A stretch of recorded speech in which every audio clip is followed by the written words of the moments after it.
الحمد لله رب العالمين والصلاة والسلام على سيدنا محمد الأمين وعلى آله وصحبه ومن تبعهم بإحسان إلى يوم الدين.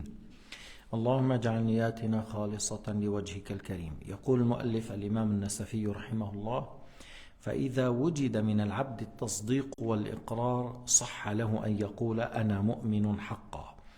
Alors l'imam al-Nasafi a dit, si il a eu de la part de l'esclave la croyance, le fait de croire et l'affirmation par la langue, et le fait d'affirmer qu'il n'y a pas d'autre Dieu à part Allah et Mohammed est le messager d'Allah, et il a cru à cela dans le cœur, alors il peut dire je suis un vrai croyant. الشرح أن من كان مصدقا بالشهادتين بالقلب مقرا بهما باللسان على الوجه الذي سبق بيانه صح له أن يقول أنا مؤمن حقا لأنه تحقق فيه معنى الإيمان الذي هو التصديق من غير اقتران ما ينافيه. Alors voilà l'explication. Celui qui a cru aux significations de deux témoignages, il a cru à cela dans le cœur et il a affirmé cela par la prononciation, par la langue, comme on vient de dire. Alors celui-là, il peut dire je suis croyant véritablement. Pourquoi? Parce que il a eu la foi dans le cœur et il a affirmé par la langue et il n'a pas cru à quelque chose qui contredit la foi, alors il peut dire je suis un vrai croyant. Ça ne veut pas dire qu'on dit par ça qu'il est un musulman parfait ou un croyant parfait s'il n'a pas pratiqué, mais il peut dire je suis un croyant. قال رحمه الله: ولا ينبغي أن يقول أنا مؤمن إن شاء الله. Alors il a dit l'imam Nasafi que c'est pas bien qu'il dise je suis un croyant si Allah a voulu, si Dieu le veut. قال المصنف لأنه يريد أنه إن كان شاكا فهو كافر وإن كان قصده التأدب وإحالة الأمور إلى مشيئة الله أو لأنه لا يأمن أن تتغير عاقبته إلى غير ما هو عليه الآن أو للتبرك بذكر الله أو للابتعاد عن تزكية نفسه أو الإعجاب بحال فالأولى تركه لأنه يوهم الشك. Alors il a dit dans l'explication que c'est mieux de ne pas dire je suis un croyant Inch'Allah si Allah a voulu. Pourquoi? Parce que s'il est en doute et s'il est en doute au sujet de Dieu et son messager, il n'est pas croyant.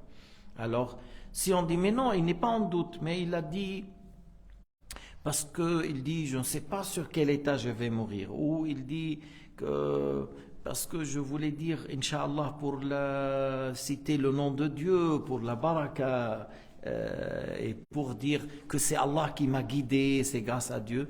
On dit c'est mieux de ne pas le dire non plus parce que ça peut donner confusion au doute.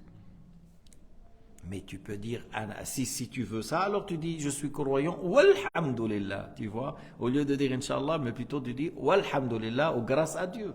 Grâce à Dieu, je suis croyant, c'est Allah qui m'a guidé. هذا قول الحنفية والجمهور على أنه لا بأس بذلك لأن التعلق بالمشيئة هنا للتبرك ولغياب العاقبة والخاتمة عنا. Alors c'est ce qu'ils ont dit les Hanafites et beaucoup parmi les savants, ils ont dit, s'il a dit Inch'Allah, voulons par ça que les choses sont relatives à la volonté, c'est-à-dire c'est par la volonté de Dieu que je suis croyant et que ce que je sais dans le futur, ça dépend de sa volonté Azza wa Jal. Alors ils ont dit, il n'y a pas du mal à ce sujet. تنبيه: لم يقل أحد من علماء الإسلام بتحريم أنا مؤمن فليحذر مما في كتاب إحياء علوم الدين للغزالي من قول مكتوب في هذا الكتاب أنه في الحديث، أنه جاء في الحديث ولكن غير صحيح. من قال أنا مؤمن فهو كافر ومن قال أنا عالم فهو جاهل، فإنه حديث موضوع مفترى على الرسول صلى الله عليه وسلم، فإن الرسول لا يقول من قال أنا مؤمن فهو كافر ولا يقول من قال أنا عالم فهو جاهل، بل اشتهر عند الصوفية حديث حارثة ابن مالك وسنذكر الحديث. Alors, remarque importante, il n'y a pas un savant parmi les savants de l'islam qui a dit que c'est haram de dire je suis croyant. Il n'y a pas. On a le droit de dire je suis un croyant, je suis musulman, je suis croyant. Alors, puisqu'il n'y a pas un imam qui a dit c'est haram de dire ça, alors on doit faire attention à ce qui était dit ou écrit dans le livre Ihya Ulumuddin de l'imam al-Ghazali. C'est écrit hadith, c'est rapporté dans le hadith, c'est-à-dire attribué au prophète, que celui qui dit « je suis croyant » et les mécréants, et celui qui dit « je suis savant » et les ignorants. Alors ça, c'est pas un hadith juste, c'est une mensonge attribué au prophète Muhammad sallallahu alayhi wa sallam. Et le prophète, il n'a jamais dit que celui qui dit je suis croyant et les mécréants, et celui qui dit je suis savant et les ignorants. Pas du tout. C'est pas juste ce qui était dit à ce sujet. Mais plutôt, il y a un hadith très connu chez les soufis au sujet d'un compagnon qui s'appelle Haritha, fils de Malik, que le prophète alayhi salatu wassalam l'a rencontré un jour. Laqiya an-nabi alayhi salatu wassalam. فقال له كيف أصبحت يا حارثة. Sayyidina Muhammad alayhi salatu wassalam a dit à Haritha, comment es-tu ce matin? Comment tu es ce matin? قال أصبحت مؤمنا حقا. Il a dit Haritha, je suis vraiment un bon croyant, je suis un véritable croyant, un croyant véritable. قال انظر ما تقول فإن لكل قول حقيقة. Le messager de Dieu lui a dit, regarde, observe bien ce que tu dis parce que chaque parole a une réalité. Et c'est quoi la réalité de ta parole? Sur quelle chose tu te bases, tu t'appuies en disant je suis un croyant véritablement? قال عزفت نفسي عن الدنيا فأسهرت ليلي وأظمأت نهاري فكأني بعرش ربي قائمة بارزة وكأني بأهل الجنة يتزاورون وكأني بأهل النار يتعاوون فيها. قال عرفت فالزم عبد نور الله الإيمان في قلبه. طيب هذا فيه ضعف، الحديث فيه ضعف لكن مشهور عند الصوفية. Alors lorsque le prophète a dit à Haritha, comment es-tu ce matin? Il a dit, je suis un véritable croyant. Le prophète a dit, observe ce que tu as dit parce que chaque parole a une réalité. C'est quoi la réalité de ce que tu as dit? Il a dit, je me suis privé du bas monde, c'est-à-dire j'ai mis une barrière entre moi et le luxe et le plaisir de ce bas monde. Alors je veille la nuit par la prière. Je veille la journée par le jeûne.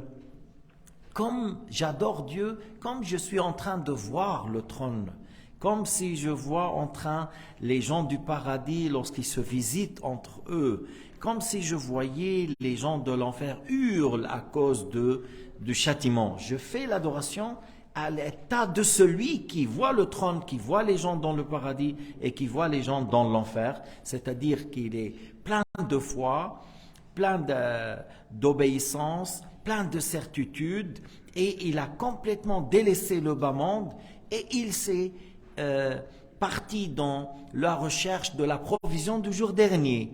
Alors le prophète alayhi salatu wassalam a dit, tu es un esclave, oh Allah Ta'ala a illuminé son cœur par la foi, maintiens ton chemin, maintiens ce que tu fais. C'est un hadith qui est faible, rapporté par une chaîne faible, et qu'il est très connu chez le soufia. Mais si c'est vrai, voilà, le prophète a dit que ce que tu es en train de faire, par le fait de veiller la nuit par la prière, jeûner la journée, et tu adores Dieu, comme si tu vois les gens du paradis se visiter, comme si tu vois les gens de l'enfer qui hurlent à cause de leur mécréance et souffrent dans l'enfer, et comme si tu voyais le trône qui est au-dessus du paradis, qui est la toiture du paradis, sans que le trône soit à la place de Dieu. Le trône a été créé pour qu'Allah manifeste sa puissance et pas pour le prendre comme place.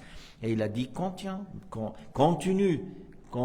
tu es un esclave qu'Allah a illuminé son cœur. Alors lorsqu'il a dit, je suis un croyant véritablement, et le prophète a dit, suite à quoi tu as dit telle parole? Il a répondu par cette manière. Alors le prophète a confirmé et il lui a dit, vraiment tu es un esclave qu'Allah a illuminé son cœur par la foi, maintient son chemin. هنيئا لمن عرف أن كل دقيقة أغلى من مليون ليرة ذهبية. Allah Ta'ala a'tana umr. Allah Ta'ala nous a donné une vie. Et dans la vie, la personne, il vit 60 ans, 70 ans, 100 ans, un peu moins, un peu plus. Mais tu sais bien que par 1 minute ou 2 minutes, tu peux faire 2 rak'at et tu peux lire le Coran et tu peux dire Subhanallah wa bihamdih. Alors ça, si tu dis Subhanallah wa bihamdih, tu as un palmier en or. Et si tu dis Subhanallah, tu as un arbre en or et les fruits sont mûrs. Mais ça, c'est beaucoup plus cher que millions de pièces en or. Alors, lui, il a dit, je me suis éloigné du bas monde. J'ai consacré mon temps pour l'au-delà. Alors c'est pour cela le prophète a dit, tu es un esclave où Allah a illuminé son cœur par la foi. Continue à ce que tu fais. Et lorsque la personne sait le valeur du temps et la meilleure chose que tu fais dans le bas monde, c'est le fait de semer pour avoir la bonne récolte dans l'au-delà. Parce que si tu sèmes pour avoir la récolte dans le bas monde, le blé, le maïs, ainsi de suite, ça c'est des choses éphémères, tu ne les trouves pas dans l'au-delà. يعني إذا عرف الإنسان قيمة العمر استغل هذا الوقت للآخرة لأن هذا العمر غالي فبالتالي تزرع فيه لتنال في الآخرة لا تضيعه في طلب الدنيا الفانية. فأنت إذا زرعت قمح وشعير وأرز وكذا وكذا وحصدت آلاف الأطنان وجمعت ثروة طائلة فهذا إلى الفناء. ولكن إذا ملأت وقتك بالطاعات وأنفقت في سبيل الله وملأت الأوقات بالذكر والصلاة والصيام وغير ذلك هذا حرث الآخرة هذا زرع الآخرة فالثواب هناك يبقى لا يفنى. La récompense dans l'au-delà reste, ne s'anéantira pas, tandis que le bien de ce monde s'anéantira. هذا الحديث متداول بين الصوفية وفيه أن الرسول لم ينكر على حارثة قوله أصبحت مؤمنا حقا. Nous on a cité le hadith qu'on a dit qu'il est faible et que Haritha a dit je suis un croyant véritablement. Et le prophète n'a pas reproché à Haritha, il n'a pas dit tu es mécréant parce que tu as dit je suis croyant véritablement. Alors ce qui était dit dans le livre Al-Ihya comme hadith, ce n'est pas du tout une parole prophétique, c'est pas juste du tout. بل قول المؤمن أنا مؤمن مما علم من الدين جوازه بالضرورة. يعني واحد بيقول لك هل أنت مؤمن؟ طبعا أنا مؤمن. هل أصير بهذا كافرا؟ لا. Si quelqu'un te dit mais est-ce que tu es croyant? Qu'est-ce que tu réponds? Mais bien sûr, of course. I croyant بالإنجليزي I believe en Dieu. إذا ما في مشكل وين pourquoi je deviens mécréant si je dis je suis croyant? Mais bien sûr je suis croyant, je suis musulman, j'aime Dieu et son messager, j'aime tous les prophètes. وقد ذكر العلماء أن كتاب الإحياء لا يعتمد عليه في الحديث احتوائه على نحو 300 حديث موضوع. Les savants de l'islam ont dit dans le livre de l'Ihya qui est un livre profitable, qui est très riche et qu'il y a des sujets qui sont très touchants et que la communauté musulmane a besoin. Mais au sujet de l'hadith, les savants ils ont dit il y a 300 hadiths dans le livre Ihya Ulumuddin, c'est du mensonge. On ne parle pas de ce qui est faible. Ce qui est faible beaucoup plus, hadith daif, hadith faible. Mais le hadith mensongère, il y a 300. قاله تاج الدين السبكي وسردها في طبقات الشافعية الكبرى. تاج الدين السبكي, le fils de Taqi al-Din al-Subki, il a cité, et il a cité ces 300 hadiths qui sont du mensonge dans le livre طبقات الشافعية الكبرى. قال النسفي رحمه الله والسعيد قد يشقى والشقي قد يسعد والتغير يكون على السعادة والشقاوة دون الإسعاد والإشقاء وهما من صفات الله تعالى ولا تغير على الله تعالى ولا على صفاته. معناه من كان الآن ظاهره السعادة قد يختم له بالشقاوة ومن كان ظاهره الآن الشقاوة قد يختم له بالسعادة. أما الإسعاد والإشقاء هذا لا يتغير لأن الله عالم بحقيقة الأمور وعالم بما كائن. فمن علم الله أنه يموت مؤمن إيش؟ إذا ختم له الله بالسعادة أسعده الله. ومن علم الله أنه يموت كافرا ختم له بالشقاوة فإذا نقول أشقاه الله. فالتغير يطلع على العبد لا على الإسعاد والإشقاء. Alors l'imam al-Nasafi rahimahullah a dit que celui qui est heureux, dans l'apparence on veut dire par heureux, c'est-à-dire celui qui vit avec l'islam. Actuellement, il peut que ses jours seront clôturés par le malheur et la mécréance. Et c'est lui qui vit actuellement dans le malheur, c'est-à-dire dans la mécréance. Il se peut qu'avant de mourir, il embrasse l'islam et il meurt heureux dans l'islam. Alors il a dit le changement arrive à l'état de l'être humain, ou à l'être que ce soit djinn ou croyant. Celui qui est maintenant croyant, il peut que ses jours seront clôturés par la mécréance, et celui qui est dans la mécréance, c'est possible que avant qu'il meure, il embrasse l'islam, il meurt croyant. Il a dit l'état de la personne change, mais l'attribut rendre heureux et rendre malheureux, c'est-à-dire l'attribut de Dieu, le fait qu'Allah a prédestiné que celui-là meure croyant, le fait qu'Allah Ta'ala a prédestiné que celui-là meure mécréant, alors ça ne change pas parce que le changement arrive aux créatures et pas au Créateur. Alors le changement arrive aux créatures parce que c'est un signe de contingence et qu'on est des créatures, mais Allah Ta'ala ne change pas parce que celui qui change, il n'est pas éternel, il est une créature. Allah le Créateur, et il ne change pas parce qu'il est parfait. Et celui qui est éternel, parfait, ne subit pas de changement. C'est plutôt le monde. Comment on a su que le monde est une créature? C'est par le changement. Comment Sayyidina Ibrahim a dit l'astre, la lune, le soleil ne sont pas de Dieu, ne sont pas des divinités. Et il a dit, je n'aime pas l'adoration ni l'astre, ni la lune, ni le soleil, par le changement, parce qu'il voit qu'il disparaît. Et il dit, Ibrahim, la uhibbul afilin, je n'aime pas l'adoration de celui qui disparaît. C'est-à-dire, celui qui disparaît n'est pas Dieu. Pourquoi? Parce que la disparition, c'est un signe de contingence.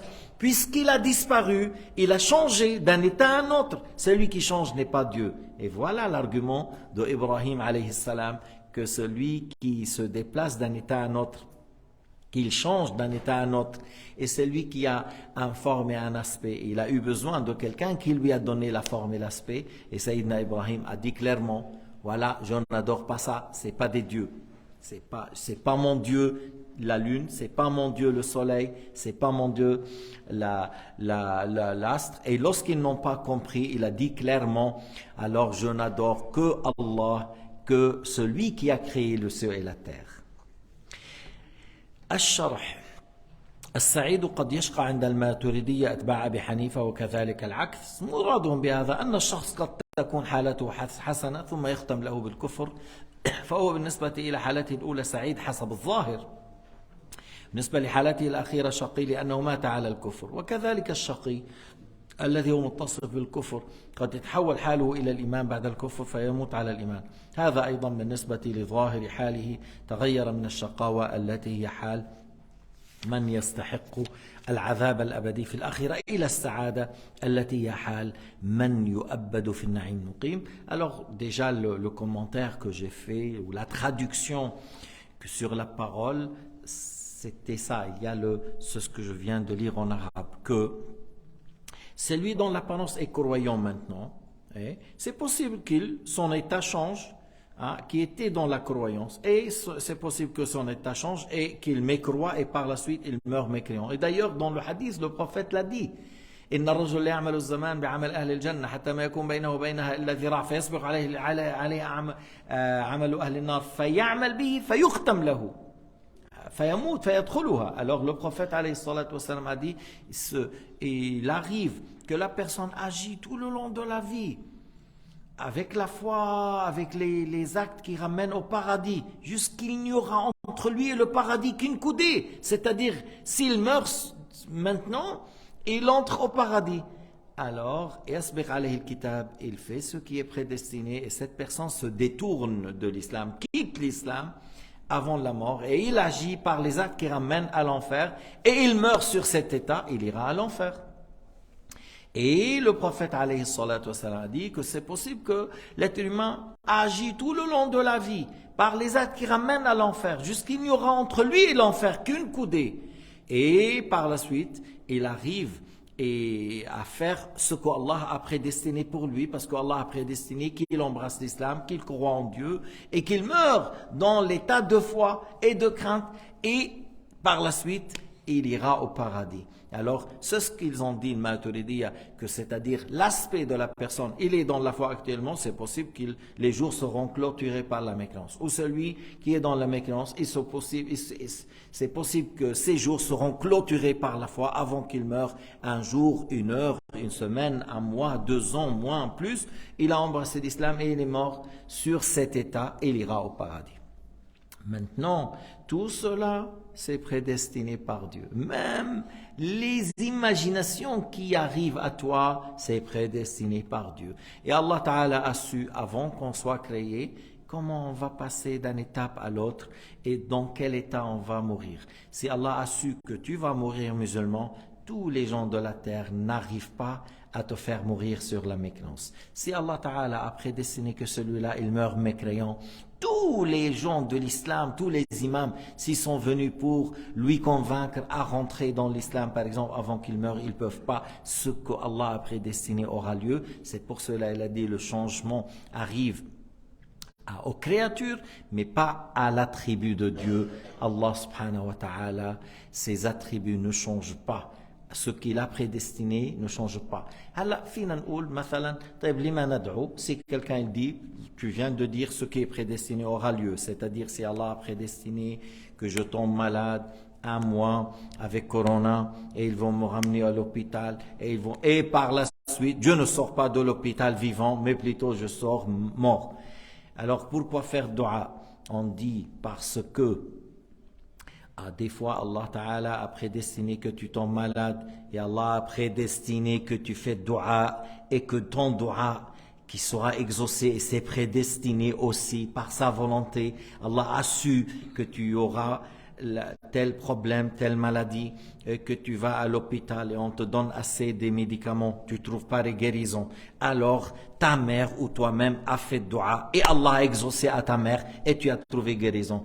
Alors, la maladie, c'est prédestiné. Aller à l'hôpital, c'est prédestiné. Prendre le médicament, c'est prédestiné. Là, ton invocation ou l'invocation de ta mère est prédestinée que cette invocation soit exaucée et que tu sors du maladie, pas par le médicament, mais par l'invocation de ta mère. Ou, des fois, par le fait que tu as dit, bon, je suis malade, je demande à Allah Ta'ala la guérison par cet aumône. Donnez 50 francs à telle famille pauvre. Et Allah Ta'ala a prédestiné que lorsque tu fais ça, tu seras soulagé et tu trouves la guérison. Tout ça est prédestiné. Alors le changement de cet état, ça revient aux créatures. Mais Allah a prédestiné tout par sa volonté qui ne change pas parce qu'Allah sait tout. إذا قيل لنا لما ندعو شرحت لكم ندعو لأن الله تعالى قد يكون مثلا كتب أن يصيب فلان قدر أن يصيب فلان بلاء وأن هذا الإنسان بعد ذلك المرض يشتد عليه فيؤخذ إلى المستشفى وقدر أن يعطى هناك دواء كذا ودواء كذا فلا ينفع معه حتى تأتي أمه فتدعو له فيشفى لأن الله تعالى قدر أن يستجاب هذا الدعاء فيكون سبب الشفاء ليس الدواء إنما دعاء تلك المرأة الصالحة أو الأم التي دعت لابنها بالشفاء. فإذا كل هذا بتقدير الله سبحانه وتعالى فتقدير الله لا يتغير لأن الله عالم ما يكون ولأنه عالم ما يكون شاء ما يكون فإذا التغير طرأ على العبد لا على مشيئة الله لأن ما علم كونه شاء كونه فلا تغير على مشيئته سبحانه وتعالى. إذا التغير يرجع إلى صفة العبد ليس إلى إسعاد الله تعالى ولا إلى إشقائه تعالى للعبد لأن صفات الله لا تتغير. Alors, le changement revient à l'état de l'esclave et pas à l'attribut de Dieu, rendre heureux ou rendre malheureux, parce que les attributs de Dieu ne changent pas. قال لأن التغير أمارة الحدوث والله تعالى ليس محلا للحوادث. Il a dit parce que le changement c'est un signe de contingence et Allah Ta'ala n'accepte pas un attribut contingent. Allah Ta'ala ne lui advient pas des attributs accidentels. وبرجع بعيد وبكرر une chose que j'ai dit, c'est plus que 10 fois j'ai répété, je la répète encore aussi, que à Damas, au temps du calife Al-Walid ibn Abd al-Malik, il a demandé qu'on refait la mosquée des Omeyyades. Et il a dit, il faut faire les murs sur des rochers. Il faut agrandir, chercher, je veux que le mur soit fort en s'appuyant sur des rochers. Alors ils ont trouvé de 3 côtés, mais pas de la 4e. إذن طلب الوليد بن عبد الملك أن يعاد ترميم المسجد الأموي، وطلب أن يكون جدرانه على صخر. فوجدوا من 3 أماكن، من جهة واحدة ما وجدوا، حفر. قال غمقوا. Il a dit chercher, creuser. Ils ont cherché, ils ont trouvé un ancien mur fait par des rochers. Et on a trouvé un ancien mur. فلما وجدوا un ancien mur construit, يعني fait par l'être humain, c'est des rochers que l'être humain a mis. Et ils ont dit, c'est quoi ça? Il a dit, alors creusez devant pour voir c'est quoi. Alors on a ouvert, on a nettoyé, on a trouvé une écriture. وجد عليه كتابة. فلما وجد عليه الكتابة وضعوا عليها شيئا من التلوين لتظهر الحروف. On a mis une certaine couleur pour voir cette écriture. Alors c'était une écriture grecque ancienne. بلغة يونانية قديمة. Alors, c'est bon. Alors, on a amené des gens pour lire. On a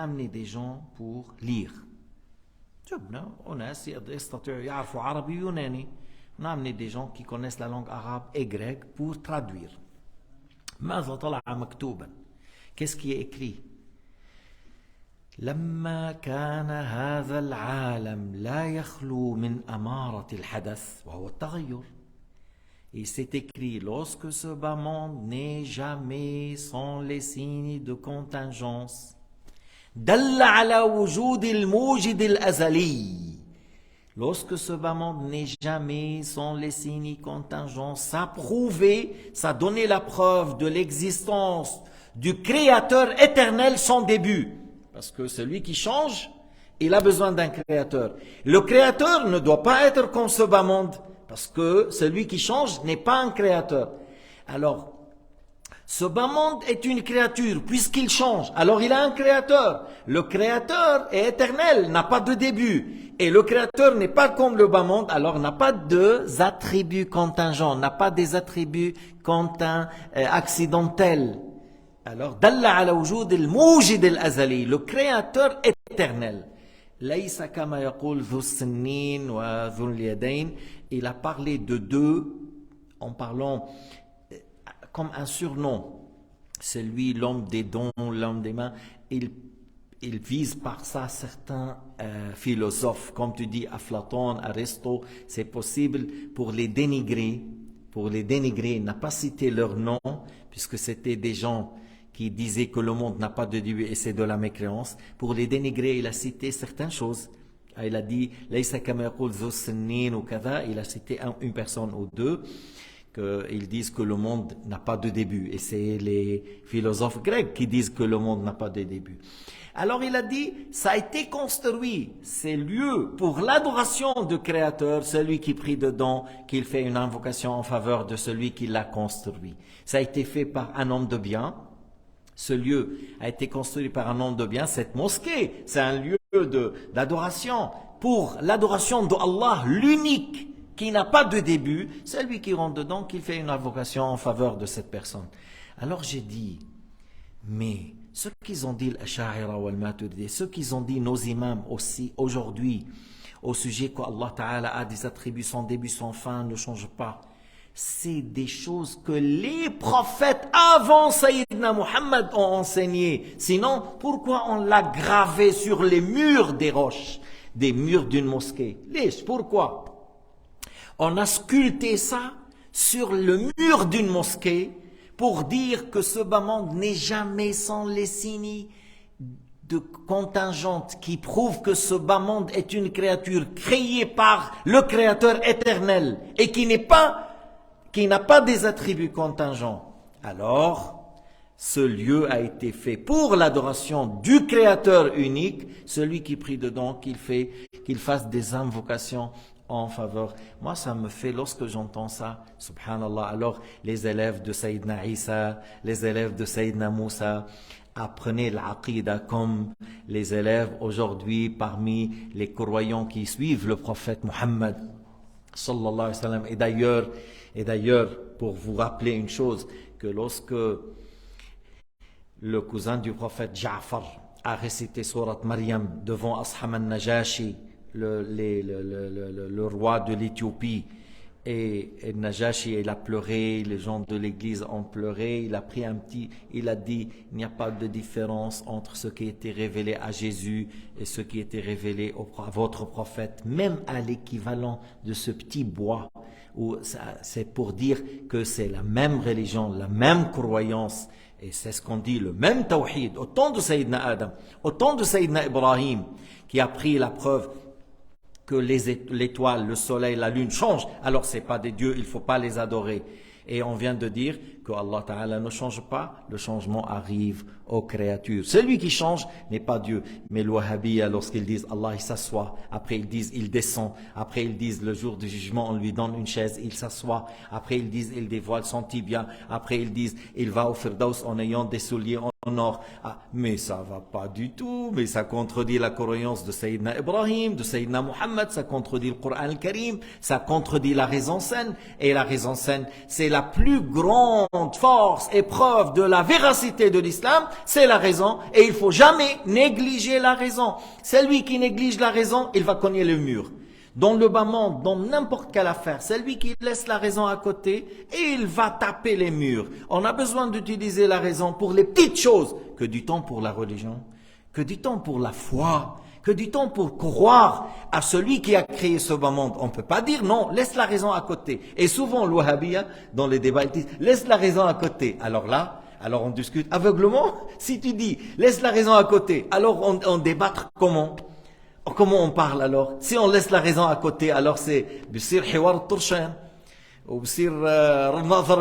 alors c'est la discussion des sourds et c'est la vision des aveugles en délaissant la raison à côté. Et quelqu'un me l'a dit, laissez-la. J'ai dit, mais ça va pas la tête. Comment tu vas laisser la raison? Et Allah nous a ordonné dans le Coran de l'utiliser.